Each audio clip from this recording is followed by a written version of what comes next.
interested in something like digital citizenship? Well, it really starts because I use online tools a lot in my everyday work. I use all kinds of social networking, I use the internet, email, and so I see how important digital citizenship and netiquette is. So I just wanted to have a discussion with you about what you think digital citizenship is and how we can all be good digital citizens. So I found it really interesting that the average American, maybe some of you have seen these statistics as well, the average American spends nearly a third of his or her leisure time online. So on your weekends, if you're going to go on Facebook or if you're going to be chatting with your friends and you're spending a third of your leisure time online, it's probably easy to imagine. But that's not counting all the time that people spend online when they're at work or at school. So almost everyone is online these days. Raise your hand if you would say you get on the internet at least once a day. I see a lot of raised hands. Okay, raise your hand if you would, if you are on any social networks like Facebook, MySpace, etc. I see some raised hands, pretty much everybody. Okay, raise your hand if you use the internet when you're doing your homework or when you're doing research. Okay, I see a lot of raised hands. So it seems like for a lot of different things, whether it's talking with our friends or even doing homework, then we're online. So that's great because it means that most of your friends are online, but it also means that your parents are online and your school administrators may be online and the cops are online. There's really all areas of society, and probably the cops are online because there are even online games online. This one says, criminal gangs are making millions of dollars out of the H1N1 flu pandemic, so it's from a while ago, but by selling fake flu drugs over the internet, a web security firm said on Monday. So, as you can see from all these examples of who's online, it's not just you and your friends, it's pretty much everybody. So when you post something online, it can be seen by your friends, your parents, your teacher, your principal, creepy people, Russian gangsters, the guy who will be interviewing you for a job in 10 years, and maybe even your future husband or wife. So the internet is definitely, whatever you post on the internet is definitely shared to a really wide audience.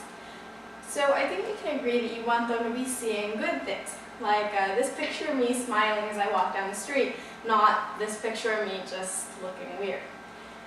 So who you are online is just as important to your future as who you are in person.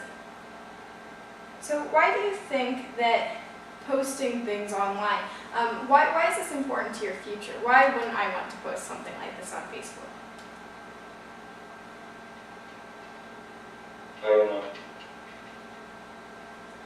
Okay, well, let's say that, so you have your Facebook account, you've uploaded, I don't know how many pictures, thousands of photos, and 20 years from now you're getting interviewed for a prestigious job, and before they hire you, the firm decides to just do a normal check. They go and they search your name on the internet to make sure nothing bad comes up, to make sure that you haven't, gotten into any scandals or something. And then this picture pops up and they look at it and they think, huh, that's weird, I wonder what this is, and they investigate further. It might not cost you the job, but definitely what you post online now can be found many years later. And you might just say, well, if I post something online, I can take it down later. What do you think about that? If I post this online and I take it down, what do you think would happen?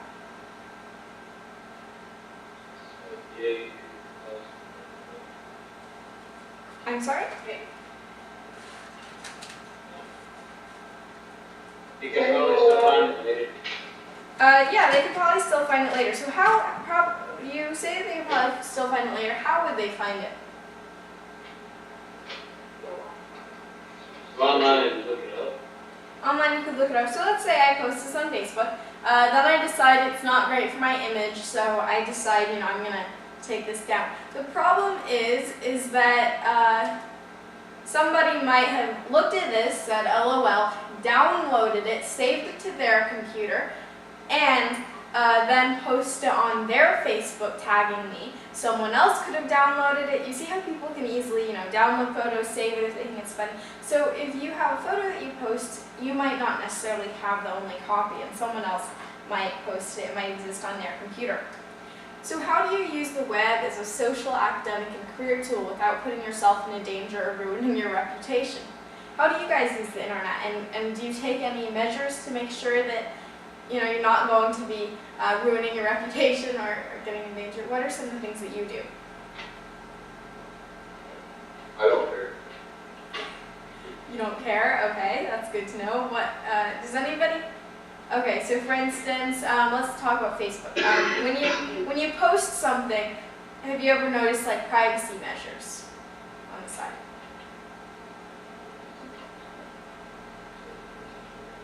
Okay, so Yeah. for instance, my older sister, she uses these quite a bit. If there's a post that she doesn't want me to see, she will put everyone except for my little sister. So yeah, there's people will use those privacy things in different ways. Some people, like my sister, use it to keep their little sisters from seeing their wall posts. But other people use them so that just random people can't see everything on their profile or on their wall. So it's a good idea to take some measures just to make sure that if someone's just randomly looking you up, they can't find your phone number and your home address and all that kind of information. That your friends, that you might be okay with your friends knowing, but probably not with just anyone on Facebook. So if, let's say that somebody asks you for a friend request, they say, hey, I know you from school, I think, or something. So you see the picture, and it's these people having fun on a beach, and you see the name, and it might be a little familiar, you're not really sure, and they say they know you from school. So do you accept this friend request or not? Yes. Yes, Yeah. I hear a yes, okay. Any no's?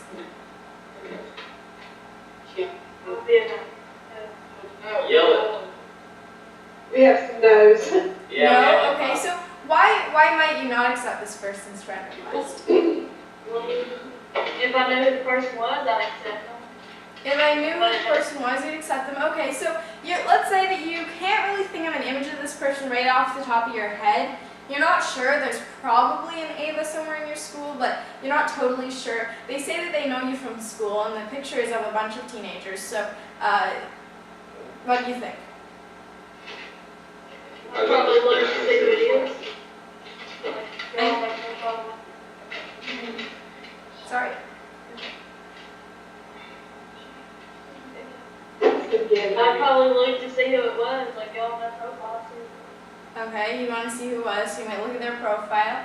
So, this person doesn't have a whole lot on their profile. It looks like they're kind of new to Facebook. So, let's say that you decide to, since they say they know you from school, and who knows, you might know them, then you decide to accept their friend request, as some of you have been saying. Now, what if it turns out to be this guy, instead of a bunch of cool-looking teenagers?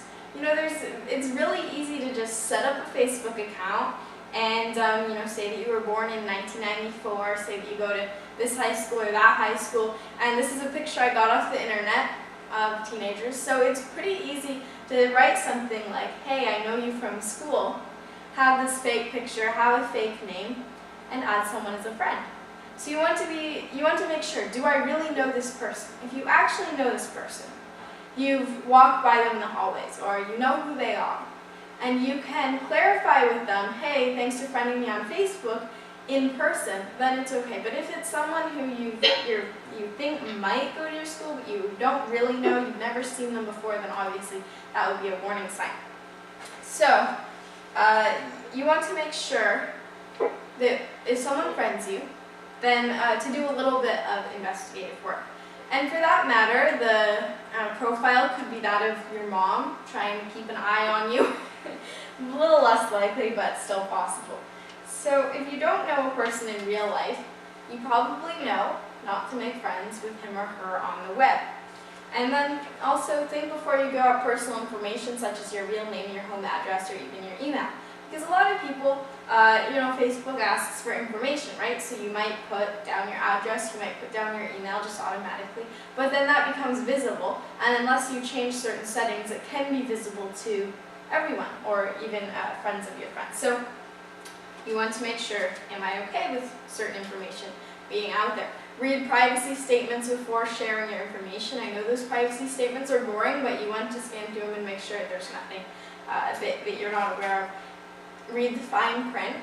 and tell a trusted adult someone online is making you uncomfortable. So all this seems like pretty obvious stuff. This one's probably the most obvious one. Don't post your phone number or home address on your blog or profile. There are two things that are most important not to post, probably phone number and home address, because those are really easy ways of reaching people. So, yeah, because you can, let's say you put your email online and someone is sending you like threatening messages or something, you can always change an email address. It's a pain, but you can change an email address. A home address, it's harder to say, Mom, Dad, can we move? Because, you know what, I posted our home address online and now there's creeps who are looking at this. You know, that's obviously a whole lot harder to justify. So, yeah, phone number, home address. But you guys are probably, what do you post online when you're blogging or Facebooking or tweeting? Then what is the information that you post and what's the information you don't? Videos. I'm sorry? Videos. Videos? Okay, so you post videos. And do you get, by the way, with videos, do you get people's permission before you post them? Like if you have a bunch of people in the video, do you ask them, is it okay if I post this, or do you just go ahead and upload it? I just go ahead and do it. Go ahead and upload it, okay. So yeah, that's another thing. Videos.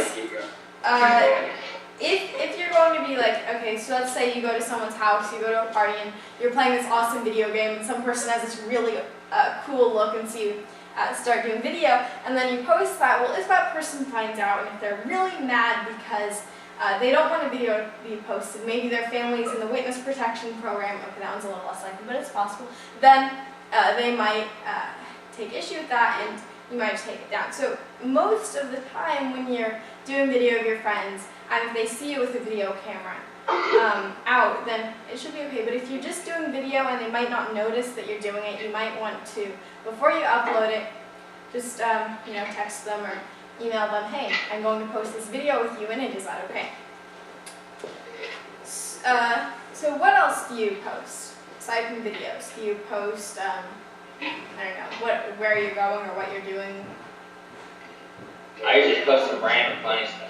I post, okay, random funny stuff. Yeah, that's sort of similar to what I do. Yeah, I don't really post that often, but when I do, it's usually jokes. What else? What else do you post?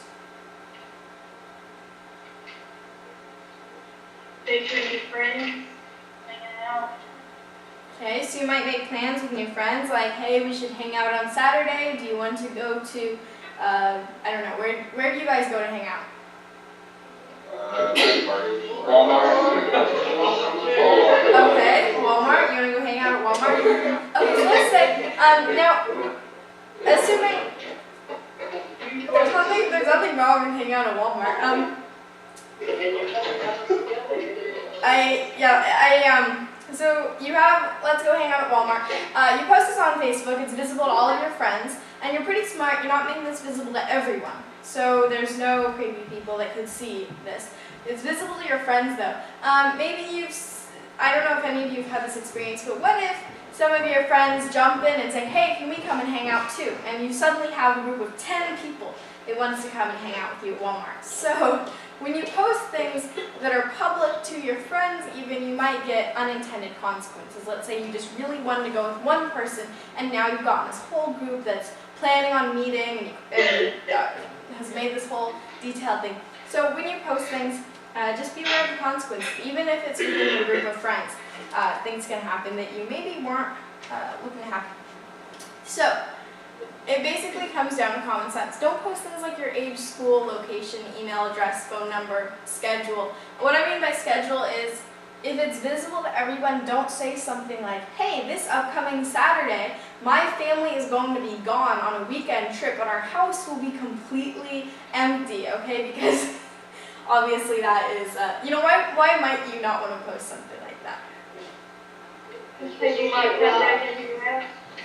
Yeah, you might come back and look around and think, has someone broken in? Because, and obviously, you post things like this, most of the time, your house should be okay. But for every single time that your house isn't okay, that's a whole lot of stress and That's a huge issue to deal with. So you want to play it on the safe side and make sure that you don't say things like, my house is going to be empty for the whole weekend because we're going to be gone on a trip. When you say things like that, obviously, it'll get on some people's radar. Specific plans or personal photographs. Personal photographs, what I mean by this is you don't want to have, and some people are more cautious about this than others, but if you go to your family reunion and you take this giant picture and it has all of your cousins, all of your family, all of your grandparents, maybe your little cousins who are 5 and 7, their parents really don't want pictures of them to be on the internet yet. And maybe your parents don't want too many pictures of you to be online either. So it really depends based on what your family's okay with. But generally, you don't want personal photographs to be visible to everyone. You want them to be visible just to friends or family members. And I think that in Facebook, there's new privacy controls that you can do that with. So all these things, good to keep in mind and make sure, again, that you use common sense. If I post this online, am I okay with the whole world seeing it, is a good question to ask. But of course, I'm making the web sound like it's entirely populated by creepy predators, swine flu, vaccine faking gangsters, and angry parents, which is not true of the entire internet. I mean, you find all kinds of people on the internet. The internet really reflects our world. There's good places and bad places, and if you learn to follow basic safety rules and learn how to spot tricksters, then the internet can provide amazing photographs, source documents like journal entries and letters, and treasure troves of accurate information, as well as obviously being able to chat with your friends. So the web can be an amazing learning resource. How do you guys use the web? So some of you use it for your homework and when you're researching. How do you use it? Do you go to certain sites? Do you type in your search engine? What do you do?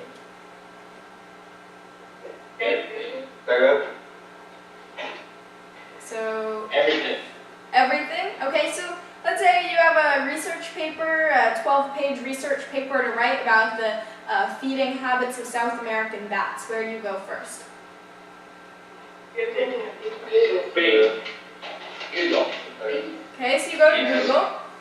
You start going to Google, then what do you do? So why don't we, I'm going to actually open up Google, and let's have this imaginary paper that we have to write. You won't see me here for a second because I'll have disappeared. Okay, so go into Google. What do you type in? What do you type in?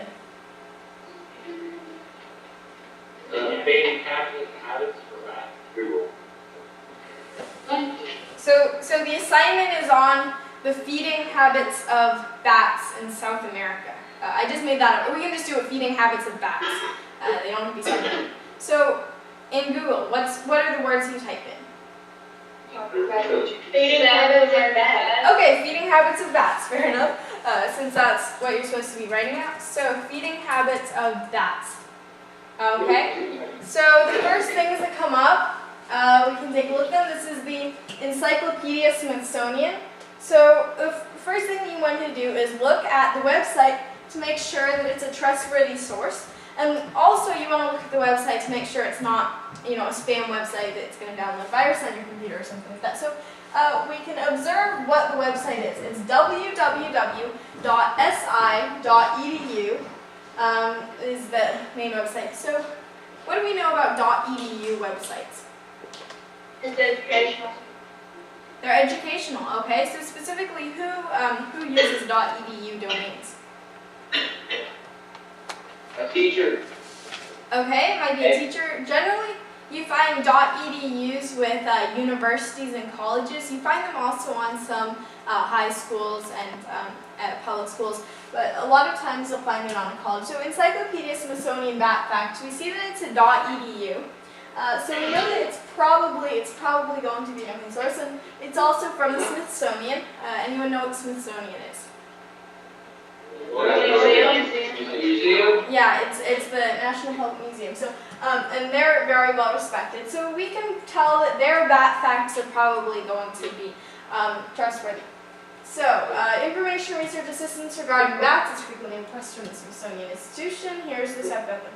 Okay, so here's this big article about bats, and it's pretty well organized. So it says, what are they, where are they, when did they appear, how do they fly, what do they eat. So this is the area that we want to pay attention to. When you're reading, if you don't want to know a whole lot about bats, you can skip the stuff that's not really relevant to your paper and just read this part what do they eat, and then you can put that into your research.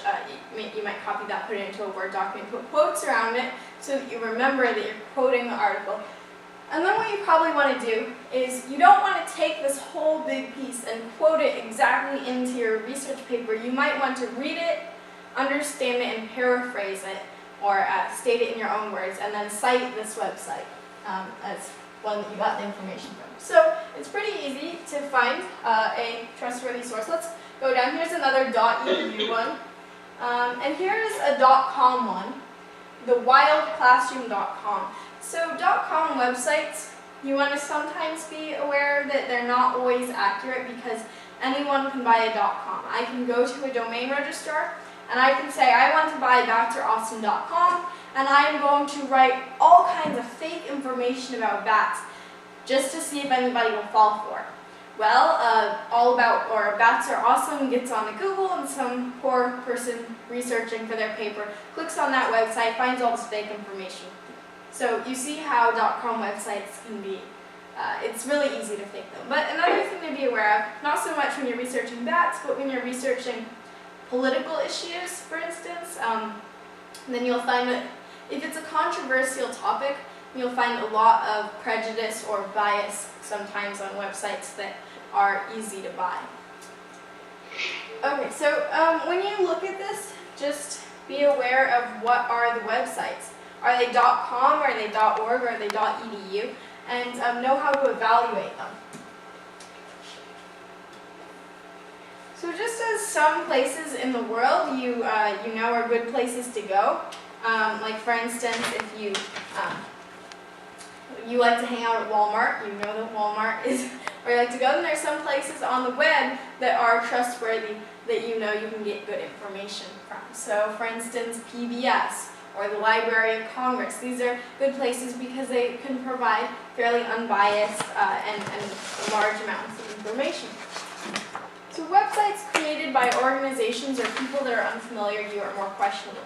If you've never heard of the organization that created the website, or you've never heard of these people, and it's a domain like .org or .com that's easy to buy, then you want to do some investigation. Obviously, there are lots of awesome websites out there that are created by people who will be unfamiliar to you, but it just means that you want to make sure that they're trustworthy. So what's your experience surfing the web? Have you ever come upon a fake website or a website that was maybe biased? What's your experience?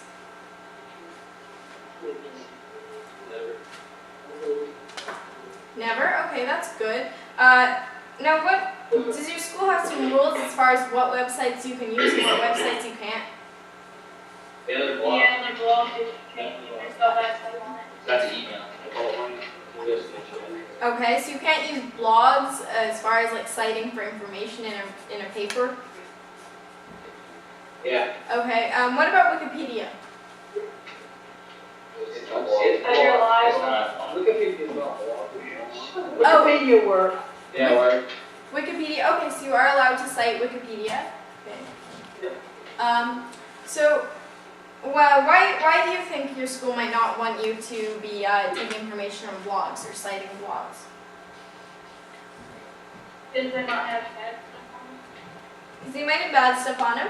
Yeah, but even if you go to, let's say you go to my blog, and you're thinking, hey, Doris Speed-Talk is awesome. Okay, maybe you don't think that, but you think Doris Speed-Talk's blog will probably be reliable because she seems like she might know about, I don't know, bats. Okay, let's say you think that I might know something about bats. So you go to my blog, adorasb.blogspot.com, and you'll find that what I know about bats you might find a story that I've written about bats, or you might find a poem, but you probably won't find information. Or let's say that you're researching a political issue and you go to my blog, what you'll find is my commentary, my opinion on those issues. You're not going to find the news story. If you want facts and if you want objective or not biased reports about political issues or news stories, then you don't want to go to my blog because I usually write my opinion. So that's one reason why you might not want to go to blogs, is that they're usually people set up blogs to write their opinion. or they're often pretty personal. Like for instance, people might write about their trip, and it's designed for their family to read more than the rest of the world. So yeah, the blogs are definitely not designed for citing and research so much, but you can still find valuable information on blogs. It's just a question of verifying. What about, let's see, just as some people create hoax profiles for nefarious purposes, other people will create hoax websites. So I want you to take a look at a couple of websites. Students that's participating in the math field events to go to the gym to prepare, and all the students that's doing the math field events to go to the gym. Thank you. So I want you to take a look at a couple websites and tell me, what do you think? Is it a hoax website? Is it true? So we're going to start with this one called Boilerplate. Can I have your attention please? I need all volleyball players to see Miss Coffee today before you leave. All volleyball players to see Miss Coffee today before you leave. All volleyball players are getting a lot of announcements. Okay, so let's take a look at this website. It's called Boilerplate as Soldier. So what do you think this website is about? Soldiers. Soldiers, more specifically, looking at this image, what is this thing over here? Robot. It's a sort of robot. It looks like a weird kind of really metallic kind of early looking robot. So, and this is what the website is about. It says, Boilerplate as Soldier, the mechanical man participated in most of the conflicts of its age, either as observer or as combatant. 1898, the Spanish-American War, Teddy Roosevelt and his Rough Riders charge up San Juan Hill behind the Buffalo Soldiers and Boilerplate. So Boilerplate is shown here in a photo with Teddy Roosevelt. Here's the Japanese-Russian War, and here is Boilerplate. The punitive expedition against Pancho Villa, here is Boilerplate again with Pancho Villa, Mexican Revolutionary. And 1918, World War I, 25 years after it was created to end human casualties in combat, Boilerplate vanishes during the war to end all wars. So, lots of like Boilerplate souvenirs and Boilerplate images. So what do you think about this website?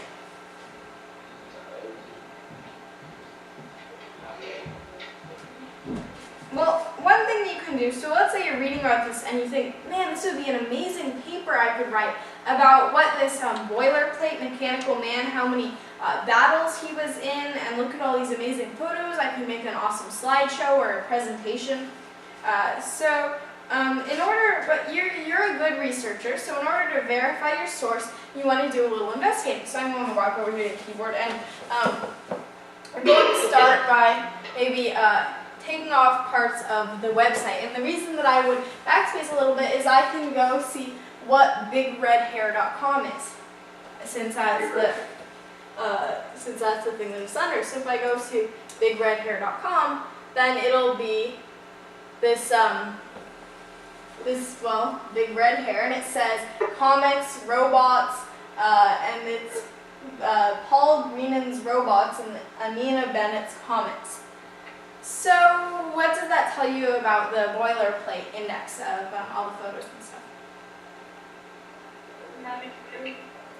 Might not be true. Yeah, because firstly, when you go to the Boilerplate website, a few things should alert you. First, if it looks a little bit, if it sounds too good or too weird to be true, it might be. A robot being in all these wars throughout history and having a photo of this robot by Teddy Roosevelt, that looks pretty cool, but it can be done on Photoshop. So be sure to always investigate. Check out what the website is, what it does, and also really see what other people have written about it, because if you search Boilerplate in Google and scroll down a little bit, you'll probably find that some people have written about it being a hoax and stuff like that. So yeah, always remember to check out your source. Now, why do you think people might create a hoax website? What? Why do you think people would create a hoax website, like the Boilerplate one? It's fun to look at, but some people might be convinced by it. Why might someone create a hoax website? For a To joke. try to fool people. Be funny. To be funny, as a joke? Yeah, that's all very possible. What are some other things?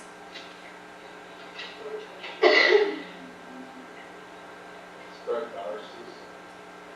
Well, there's certain hoax websites that are set up to try to actually make you believe in false information for a purpose. So like there's white supremacist groups which have created websites that are distributing false information. There's obviously lots of extremist groups. There's all kinds of, and even political groups you really see hoax websites, or at the very least false websites, or websites that have misleading information coming really from all over. Some of them are just for jokes, some of them are to be funny. We have Matt Field Club events. You are even in Mr. Laster's room or Miss Griffin's. No one should leave early. We'll be watching that lower parking lot, especially around the sign. Do not leave early, you'll be in trouble. But at this time, if you've got $1 and want to go to Matt Field Day events, go to the gym. Otherwise, be in Mr. Laster's room or Miss Griffin's. Thank you. So you see websites with false or misleading information coming really from all kinds of different groups. And you also will. We'd like to wish Bobby Valentine a happy birthday from Sam Lampke and Matthew White. Happy birthday, Bobby. Does your school usually have this many announcements, or is it just? Not normally. This is unusual. Okay. Yeah, I was wondering because I've heard some announcements come on during this is definitely a record. So, just when you're surfing the web, you're looking for examples. There are lots of awesome websites out there, like the Smithsonian Institution has lots of stuff on bats, for instance, and that would be a good trustworthy source. But you'll find others that might not be so qualified. You might find a website where a third grader has written what I know about bats, and it's very basic. Everything there might be true, but it's not really in-depth. Or you might find an article which is written by a bunch of college professors, which is just so up there that you can't understand it. So you want to make sure that you're able to find the papers or the websites that fit your needs the best for your paper. So before you use information from a website in a school project, make sure that website is reputable. And if a web organization is unfamiliar to you, try typing the name of the organization into a search engine and seeing what comes up. And the same trick works for web authors. If you find an interesting article on the web, then just type the author's name into a search engine and see what information you can find on the author. So if someone claims to be a renowned historian who's written 10 books, and you search their name and you can't find any of their books, and you can't find any information about them, Brandon Morgan, come to the office, please. Brandon Morgan. So let's practice with one example. I'm trying to learn about the food of Durango, Mexico, Mexico's Wild West. And I come across this article, so I'm starting to read, and I just want to make sure that it's a trustworthy source because I've never been on this MexConnect website before, and I want to make sure the author really knows what they're talking about. So first I might notice that their name has a link by it, so I can click on that link and see what the bio says on the website. It has a picture and it says Senior Food Editor for MexConnect. Emma Williams, come to the office, please. Emma Williams. And I see that she's written food and travel articles, is the author of some books. So if I'm really suspicious and I don't really take her for her word, I can go to Google or your search engine of choice and search in Karen Hirsch Graber, and I find the first two are MexConnect, but then I can also I see on Amazon her book, The Cuisine of Puebla. I see a review of her book. So yeah, I can understand, this is someone who has written some books, who's gotten the book reviewed, all of that. So if you look at a web author's name and you want to find out more about them, then you can just investigate by searching their name and seeing if they've written books or written other articles and stuff like that. Okay, so here are rules of thumb. Using the internet for research. Choose a good search engine, narrow your search, search trusted reference sites.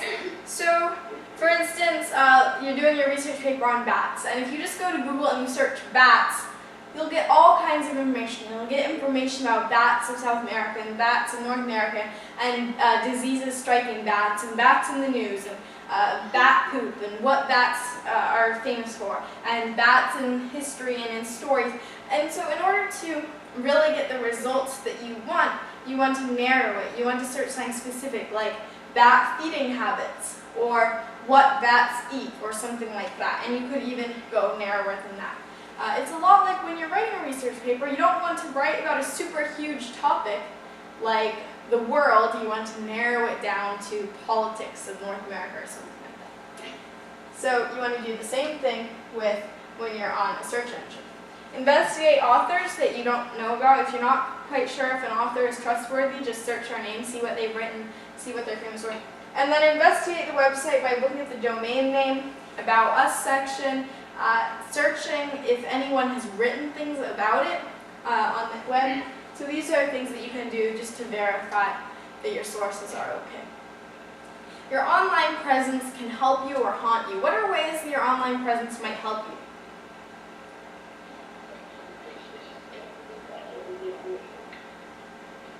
Well, Good job.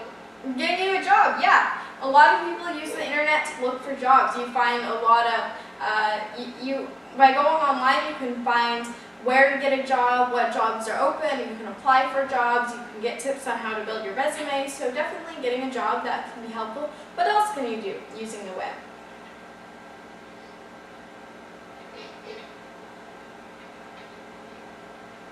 Make a career out of it. I'm sorry? Make a career out of it. Make a career out of it. Yeah, a lot of people are very successful as website designers or as tech specialists. So a lot of people are able to build careers using the web.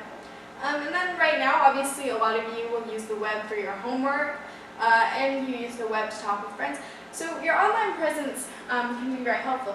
In fact, there are many examples of people who have built careers out of doing something on the web. This person got a movie made out of it. I don't know if any of you have watched the movie Julie and Julia, but it started because someone started writing a blog about her project of trying to work through Julia Child's cookbook, and people started reading the blog, and a movie was made. So obviously, things that you do, writing blogs or being on Facebook, some of these things can have